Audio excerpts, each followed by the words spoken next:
Hey folks, Dr. Hopewell and Dr. Lynn here, coming up on the end of our class and the final culminating project. We just wanted to give you one last how-to that will get you through to the end of the semester.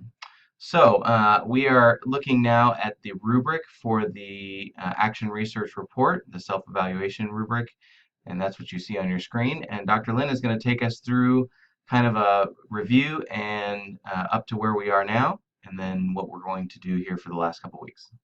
Okay, so just to kind of help you get your minds wrapped around what is your task for this final report. The progression that we followed this semester was to start with a proposal of what you planned to do for your study. Then over the course of the semester, you've done various checkpoints that kind of helped you follow that systematic method of implementing your study. For in Module 5, Checkpoint 3 was we asked you to develop a plan for what you're going to do for your report. And in that plan, you were able to give kind of a draft of your abstract, the introduction section that you see on this rubric. You should have been able to draw from your proposal in the sections of your proposal, and also the methodology section that's included on the rubric. You should have been able to pull that information also from your proposal that you wrote. Now we're at the point of you've finalized collecting all of your data. You should be done or nearly done analyzing your data.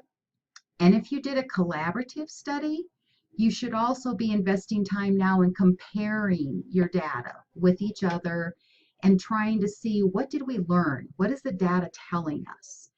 And then that leads to adding from your checkpoint 3 plan, adding the findings and the implications of your study.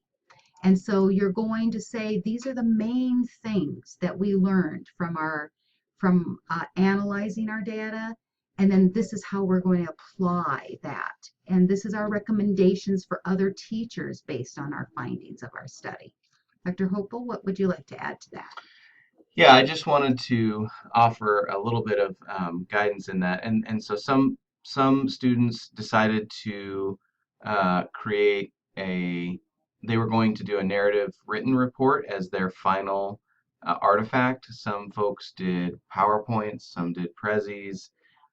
They did different things. And what you need to do is, at this point, you need to consider that you're really refining and polishing whatever that final product is. Perfect. So let me call your attention to that findings section and what your task is as research writers now. Your task really is to provide very specific, descriptive information that would help if you're writing an article, the reader, or if you're doing a professional development training for teachers within your district. It's going to guide them to understanding and clearly identifying what the findings were of your study.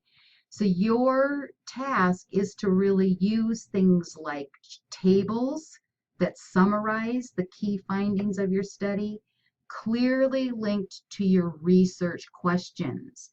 So you may have gathered some other information but if it's not answering a research question, then you set that aside. So I'm going to be looking as your professor, what was your research question? What were your findings to this question? This is also where you're putting triangulation of your data into action.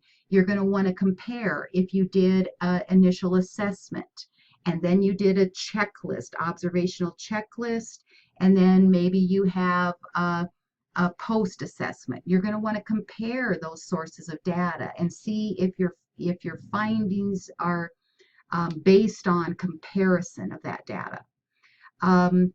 The main thing that I've seen students do in the past is just post a table, post a graph, but not include narrative that explains their conclusions based on your view as the researcher. You're not just posting a table and a graph and leaving it to the reader or the audience to determine, well, what is this telling us? You want to point that out very clearly. That's your task as the researcher. One thing that again, just to echo what Dr. Lynn said, one thing that I've found in students conducting these kinds of studies is they fail to support their conclusions with data. Now, it doesn't mean that their data doesn't support their conclusions. What I mean by that is they fail to draw a clear line between the two. So as you may be very excited about some of the findings that you have and you want to present the answers to your research questions, but you cannot forget, even though you've presented, here's my findings, uh, and then you move on to answering the research questions, you need to draw a very clear line so that the reader or the viewer knows why you drew the conclusion you did based on the data. Very good. The implications piece, let us just call your attention to a couple of things there. The main thing that you're reporting in the implications section is based on what I learned from my participants in this study, this is what you will do as a future teacher. Are you going to continue using this strategy? Why? Are you going to explore maybe a variation of this strategy, and why? And then if you would recommend, if there's anything that you learned that's worth recommending to other teachers or other professionals in the education field, what that would be. And again, it needs to be closely linked to your findings and your research questions. Okay, this process, we're getting down to the end of our class, and I know that you guys are starting to think about wrapping up the end of your school year. And so we're coming to a bit of a pinch point here. Just be sure that you are in communication with us and letting us know how things are going. If you have questions, don't leave it to the end. Dr. Lynn and I both teach other classes, and so we don't want to get into a situation where we're not able to get the support to you in a time that will help you complete the project by the end of the semester. I would also like to echo that, and I would just like to add, I've had a couple of my research teams contact me. We've had coaching sessions to kind of look at how to do that data analysis to try to get to those really finite, clear findings.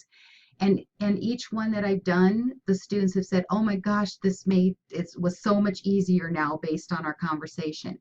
But time is limited for all of us. Don't wait until the end. Don't struggle with this. I'd rather have you contact me sooner than later and make your job a little bit easier and save some stress for all of us. Very good. Well, we've enjoyed working with you guys this semester. We hope these how-to videos have been helpful. Please look for a quick poll at the end towards the end of the class that will help give us some information about how those were helpful to you, or perhaps they weren't helpful to you. So thanks again for your work this semester, and we look forward to your final product.